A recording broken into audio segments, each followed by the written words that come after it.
avait New York dans la peau.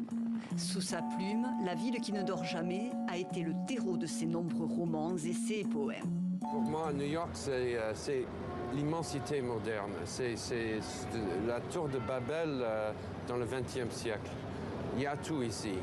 Il y a la plus grande richesse du monde, il y a une pauvreté étonnante. En 1987, sa trilogie new-yorkaise, 3 romans noirs inspirés du genre policier, propulse l'écrivain américain au sommet.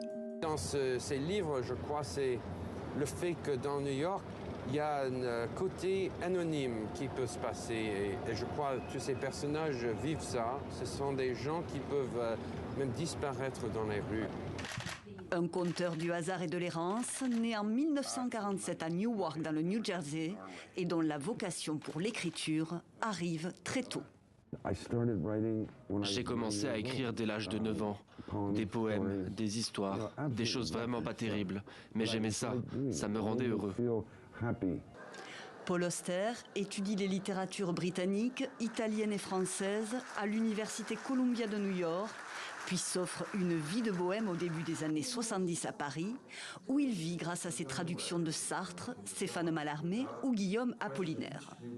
Un francophile qui considérait la France comme sa deuxième patrie, en 1993, son roman Léviathan reçoit le prix Médicis étranger.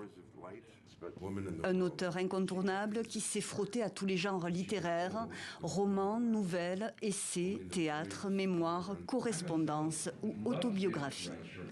Paul Auster s'est aussi aventuré sur le terrain cinématographique. En 1995, il signe comme scénariste le film Smoke et sa suite Brooklyn Boogie. Portrait d'âme perdue gravitant autour d'un débit de tabac à Brooklyn où l'auteur résidait et s'est éteint à 77 ans des suites d'un cancer. Il laisse derrière lui une trentaine de livres traduits dans plus de 40 langues.